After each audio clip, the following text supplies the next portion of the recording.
Hello Year 5s and welcome to this very special video, final video of your home learning. It's our wider curriculum and it is a quiz.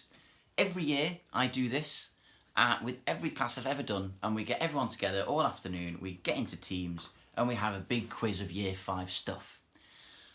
You might want to do this at home and make it a bit more fun. So there's a couple of ways you can do this. You can watch the video and do the play along with the quiz on your own, absolutely fine.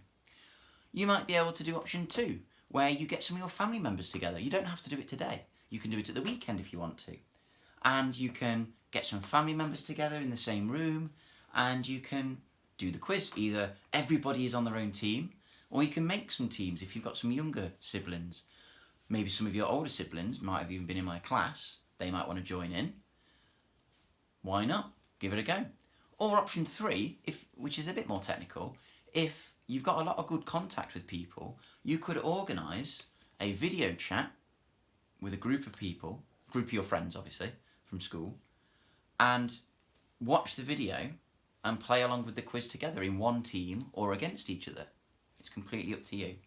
But we're going to get cracking with this straight away because I've already filmed this once and my phone memory ran out, and I'm also aware that my battery could run out. So I'm going to get cracking with this. Normally I do a nice big hosting thing, I've got a microphone and everything. I can't do that today, but I am going to try and make this as, well, kind of interesting as possible and still as fun as possible, okay? So, let's get started. And here we have, oh my garden, here we have Year 5's Big Fat Quiz of the Year with your hosts, Mr. Cooper. That's the studio, by the way. So, here we have it. We have some categories. And here's what's going to happen. I'm going to go through these categories. They're not very long. We've got all of these things from Year 5. The computer one at the end is a bit of a quick one. And the photos is just a bit of fun at the end, okay? What I'm going to do is I'm going to go through the questions nice and quick. You can pause after each question. You can agree on a time limit if you're playing in teams or with other people. But just somebody sit near the laptop or the video and just press pause, okay? Otherwise, I'm going to have to sit and wait every 30 seconds when I read a question out. So, let's get started with round 1. Get yourself a pencil and a bit of scrap paper, maybe a pad, and all you could do is just write your answers down, okay? Let's go! I'm going to try and do a bit of a quiz voice if I can. Oh, they've all appeared. There we go. So, question 1. Ooh, have I spelled conquer wrong? Oh dear, it's been a long day. In what year did William of Normandy invade and conquer England? You can pause your video there. So after each question, press pause. Question 2. What was the purpose of the Magna Carta? Question 3. In what year was the Magna Carta first signed? Question 4, and this is a multiple choice. In what year was the Education Act first introduced, which meant that all children had to go to school? Was it 1900, 1888, 1870, or 1875? Ooh, question 5 is for 2 points. So if all of these are 1 point, this is your first 2-point question. Why are Victorian prisons shaped like this? There you go. So why were the prisons shaped like that? And it is for 2 points. Okay. On to question 6. Where did Harold fight the Vikings, and who was the leader during this battle? So there's 2 points here. One for where Harold fought the Vikings, and another point for who was the leader of the Vikings during this battle. So this is a couple of weeks before the Battle of Hastings. Question 7. What did the hat represent on a Victorian police officer? So what did it symbolise? Why was it part of their uniform? Question 8. What did the suit jacket represent on a Victorian police officer? So what did the suit jacket symbolise in the police officer's uniform? Why would you pick oakum and what was it used for? This is a 2-point answer. So where would you be and why would you be picking oakum? And what was it used for? So there's potential for 2 points here. And the final question of this round, name one advantage the Normans had over the Saxon army. Just one. One thing that they had an advantage for. Right, I'm going to go to the answers. If you want a little bit more time, you can pause the video there. You can rewind if you want to have a look at some of the other questions. But I'm about to go to the answers.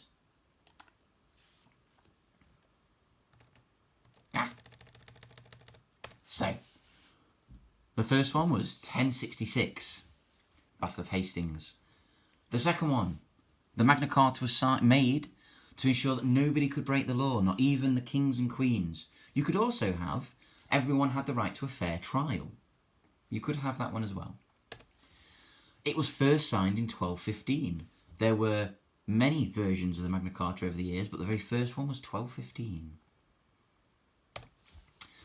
Number 4 was 1870. The first of many education acts was 1870. Number 5. The prison was made like that so you could see down every section. You could sit in the middle and you could watch every section. You could even shut each section off if you needed. But you could see straight down in case there were any problems in each block. Number 6. The battles at Stamford Bridge. Up north, not the Chelsea Football Stadium. And the king of the Vikings, the leader, was King Hardrada. So there's 2 points there. That one was also a 2-point question as well, wasn't it? Number 7. The hat was to show that they were respected. So if you wore a top hat in Victorian times, you were a respected person. However, the suit jacket was to show they were a servant. So it was a tricky relationship at first. They were respected, but they were your servants. They were the public servants. Very well done if you got those 2. Number 9. You'd probably be in a workhouse for 1 point if you were picking oakum. And it was used to fill and pack holes in ships. So if the rope was broken, you'd be there taking every thread of the rope out, and it could then be bored up and filled with holes. I think you could also use it for cannons and guns, to light it, to ignite it. And number 10, you could have any of these as an advantage for the Normans. You could have that they were trained knights. You could have that they were knights on horseback. Or you could have that they had archers. You can pause there and check your answers. Don't forget, all of these are 1 point. Number 5 and number 6 are 2 points. And number 9 is as well. Right, I'm going to go back to the next round. Back to the quiz. I'm going to go for English. Don't forget, you can pause. You can pause the video wherever you want.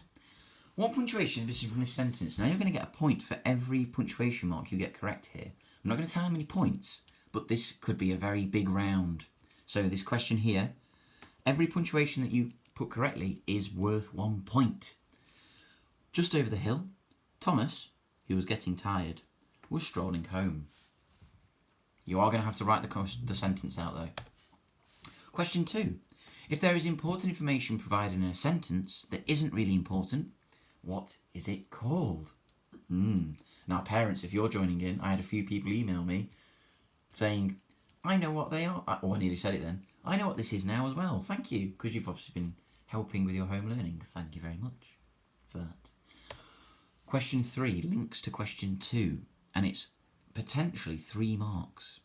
Name the 3 different types of punctuation you can use to show number 2. So you need to know what number 2 is, and then what are the 3 different ways you can punctuate it. Ooh. Number 4, simply name me a preposition. So give me a preposition, any old preposition. You've had a lot on your do nows. We've been peeing in our work in Year 5. I've taught all the children how to pee in their work, especially in their English books. So what does P stand for? That's also 1 point. And number 6, Miss Dewsbury could go home for the afternoon.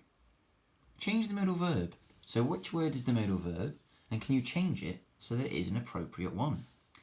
Pause there if you want to have a look at some of those questions again. I'm going to go to the answers. Here are the answers. So it started with a capital letter, so you don't get a point for that. You get a point for a comma, as it is a fronted adverbial. You get a point for a capital letter, as Thomas is a proper noun. You get a point for a comma for the start of your relative clause. You also get a point for the end of your relative clause. You also get a point for a full stop. Ooh, many points. Question 2, the answer was parenthesis. You can use a parenthesis, which means question 3, you could have had any of these things. You could have brackets, commas, or dashes. You get a point for each. If you remembered 1, you get 1 point. If you remembered all 3, 3 points. Question 4. Various answers here. Parenthesis is a word or a little phrase that helps you tell somebody where something is. So on, under, above, next to, opposite, behind, on top of.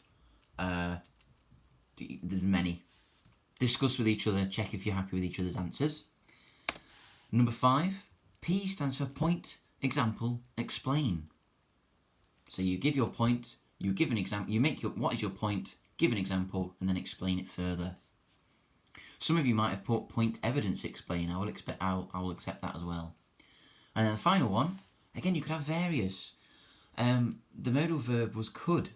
So if we just go back, could was the modal verb. You could have Miss Dewsbury is going to get. Oh no, that wouldn't work, would it? Would it? Miss Dewsbury can't go home for the afternoon. That would work. So can you think of one that would work for that? Right, back to the quiz. Oh, hang on, no, I won't go back to the quiz. I'll leave the answers on screen if you want to quickly have a little look. Ah! What's happened there? Oh, no. Right, we'll just crack on. So,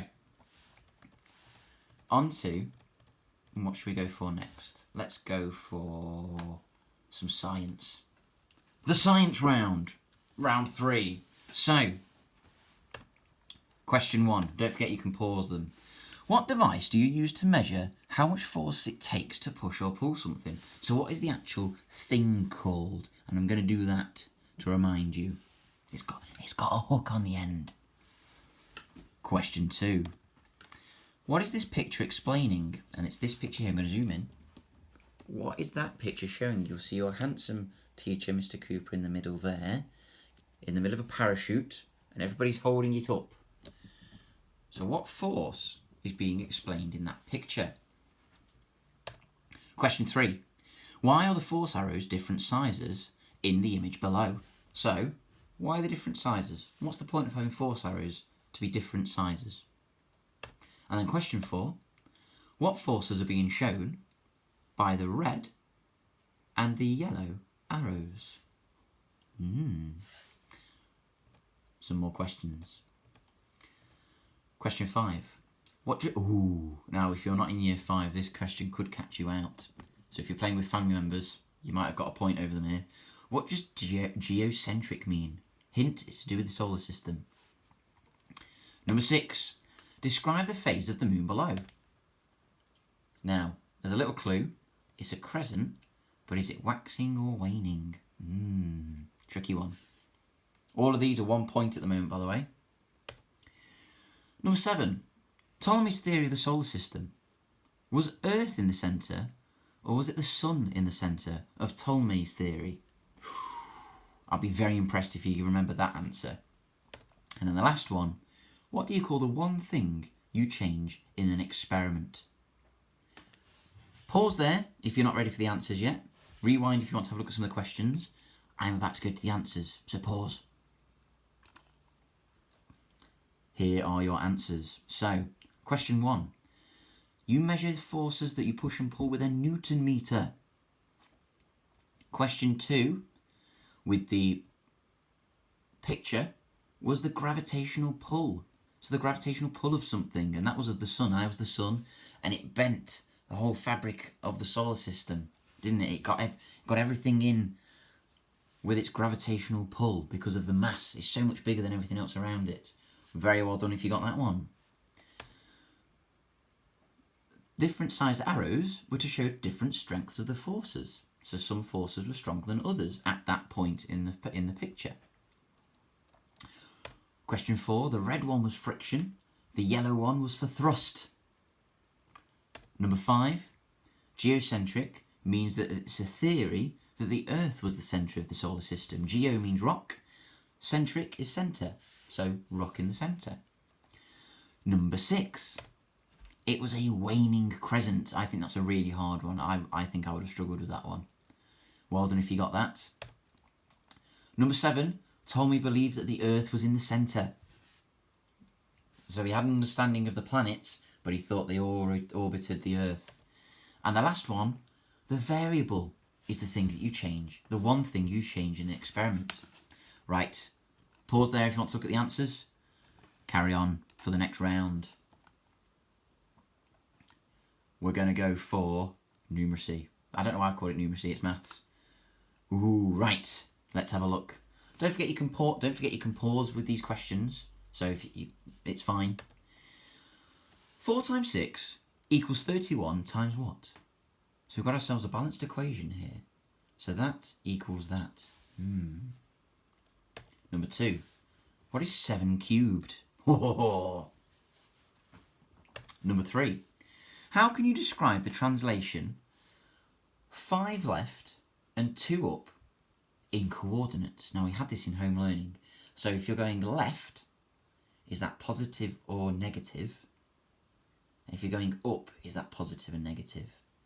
You've got your numbers, you've got your 5 and your 2. Can you remember what to do? I'll be impressed if you get that one right. Question 4. What is 15% of 120? Find 10% first. That's my little trick there. Number 5. Convert 3,234 centimetres into metres. I think this, if you're playing this as a family, maybe some of your parents will catch up here. Number 6. What is the formula to calculate area? Is it height times length, or is it length times width? I should add there the area of rectangles. Number 7. What is 74 divided by 6? Is it a multiplication? Is it in your times tables? If not, I'd get calculating with a written method. Question number 8. What's the answer with a fraction? So this answer here has got remainders. Can you give me the fraction? So there should be a decimal at the end of your answer there, by the way. Can you remember what the fraction is? Can you remember what that decimal is as a fraction? Tricky one there. That's kind of a bonus question. Number 9. 2 points here. Estimate this angle. So I'll show you. So estimate that angle. You can see it there, look. And then what sort of angle is it? So name the angle and estimate it. You get a point for each. Okay? I think that's the last one. Yes, it is. So, pause there. We're going to go for the answers. The first one is 7. 31 take away 7 is the same as 6 times 4. Number 2, 7 cubed, 343. Number 3, it's minus 5 too. So if you're moving to the left, you're going to go minus. So it's minus 5 and then up 2, which is positive. So minus 5, 2. Well done if you got that one. That was a tricky one. Number 4 was 18. I can't remember what number 4's question was. Number 5 was 32.34 metres. Oh, that was converting, wasn't it? Number 6, it was length times width. Height is used more for 3D shapes, isn't it, when there's a height to something. Okay. Number 7, you should have got 12.333333. You should have hopefully stopped after a couple of 3s. Which means your next answer, if you can remember what 0.33 is as a fraction, it's 12 1/3. Okay. Well done with these. I think if you're picking up points here, you're doing very well. Number 9. It's an obtuse angle, but with your estimating, I'm going to allow anything from 100 to 120. I'm being very nice there, okay? So anything between 100 and 120, but that's being very nice. Pause there if you're looking at your answers. I'm going to go to the next round of the quiz. I've realised that I'm saying this quite loud and my neighbours could probably hear. Right, we're going to go for computing. A nice quick one. Apparently I've got 20% left on my phone. What is online safety? So what is online safety? What do you learn about? Number 2. List 3 things to be careful of when posting text or pictures online, on a website, a blog, an app, or if you're messaging someone else. 3 things that you need to be careful of in terms of your information and information you put on there. It's probably easiest if you think about things on screen.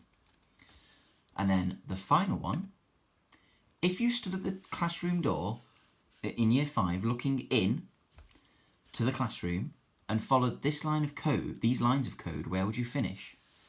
So if you move forward 3, turn right 90, move forward 7, turn right 180, move forward 7, turn left 90, and then forward 3, where would you be? Hint, if you're not from year 5, you don't need to know the layout of the classroom.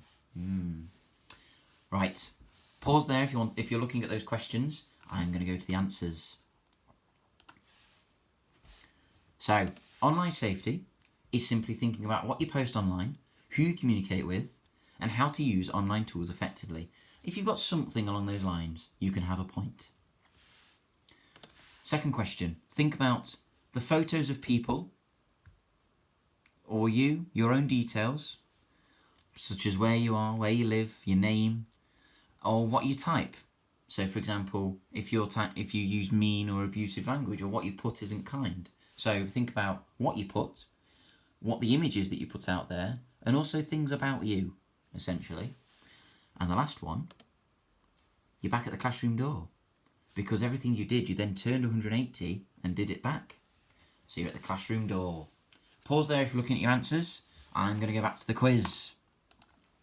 It is our final round before the photos. Sorry if I'm going fast, but I am aware of memory and my phone battery. UK politics. So, question 1. How many MPs are there in Parliament? You'll know that one from when we learnt about the general election. Don't forget, pause the video if you're looking at a question at a time. How many votes in a general election do you need to have a majority win? And what's that magic number that you want so that your party wins the general election? Question 3. What do you call small areas of the country, such as Sheffield Central, Sheffield Hallam, Rother Valley? And it's where a local MP is in control. Don't worry about the spelling of that word, by the way. Question 4. Name 3 political parties. Any 3. Can anyone make their own political party? Yes or no, basically. Question 6. Our country allows the public to vote. Is that a democracy or a dictatorship? And question 7, the last one. What is the document called that explains what a political party wish to achieve if they are elected? So there's a document that they release during a general election to say, here's what we promise to do or will try to do. Pause the video there. I'm going to go to the answers. Okay. There are 650 seats in Parliament, 650 constituencies. The magic number is 326 because it is one more than half to get a majority vote. Constituency, and I just used the word there, is for each area. You can have various answers here as long as you've got 3 political parties. Check with somebody you're playing the quiz with. Labour, Conservative, Liberal Democrats, Green Party, SNP. There's many parties. Yes, anyone can create their own political party. You just have to sign up, and I think you have to pay like 500 quid. Number 6, we are a democracy. If you vote, if people are allowed to vote, and that vote is followed, it is a democracy. And the document is a manifesto, and you made your own manifestos recently, and we looked at them in year 5. Pause there if you're looking at the answers. If not, we're going to go to the very final thing, which is a bit of a fun round, okay? And it is the photo round, which I have not made, which I have not made a hyperlink for. So I'm going to quickly go to here. So, the photo round, it is the last round. So, here we go. Don't worry, there are no children's. There's no faces on this. In class, we would have had quite a laugh with this, but you're going to get a point for this. Where was this taken?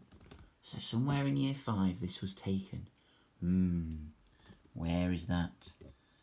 Pause it if you want to, by the way. It was the Victorian classroom. Next one, you get a point for that. Next one. And you get a bonus point for what we were doing. So here's the photo. Where was this taken? So where is that photo taken? You also get an extra point for what we were learning about, or why we did it. Pause the video.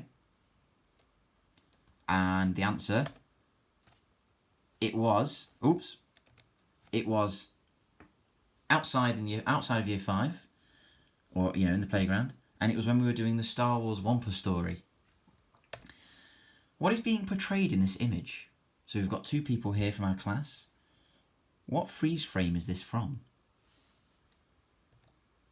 It's William of Normandy asking the Pope for his army. Well done if you got that. 1 point. Next question. What lesson is this from? What does that look like? Okay. Pause there. The answer is The Phases of the Moon with Jaffa Cakes. Hopefully everyone recognised the Jaffa Cakes. Who is this? And you get a bonus point if you know what you were learning about. Now remember, there's a big fat clue at the beginning. I said there are no children's faces here. So who is that? And you get a bonus point for what the photo is from. So what were we learning about? Pause the video if you want to think. The answer, it's me, but it was when it was the Magna Carta. I was pretending to be King John. Look at that. The crown really suits me. Next one. And this is the last one. There are 2 people. This might have accidentally popped up in the video. A bonus point for each person. So you've got a little candle being held there. But there are 2 people in this picture. Who is it? You probably know this one because you saw it by accident. It's me and Mrs. Croft, dressed as Scrooge and a Death Eater. I believe that's the end. And you can see me there. So, I hope you enjoyed your quiz. I hope you managed to play along however you wanted to. And that is the final home learning video. Thank you so much for doing your work and as much of it as you can. I know the last few weeks you've maybe not done as much, and that's expected, so don't worry. And this is not goodbye at all. I'm going to see you next year, but have a lovely summer. Make sure you're all well rested, spend some family time together, not worrying about work and home learning. Go and enjoy yourselves. And thank you so much for everybody at home, for helping out with the children, for you guys helping your parents out, helping with siblings or whatever situation you're in. And I'm just glad I could help even just a little bit. Thank you for all the kind messages. I've had a lot of emails this week. Thank you for all of that as well. It is appreciated. I'm just glad I could help in some way. So have a lovely bit of family time together now with everybody, and we will see each other, hopefully, if nothing else changes, we will see each other in September, and we can have some big smiley faces and some big waves. Okay? Have a lovely summer, everybody, and thank you for taking part with our big fat quiz of the year.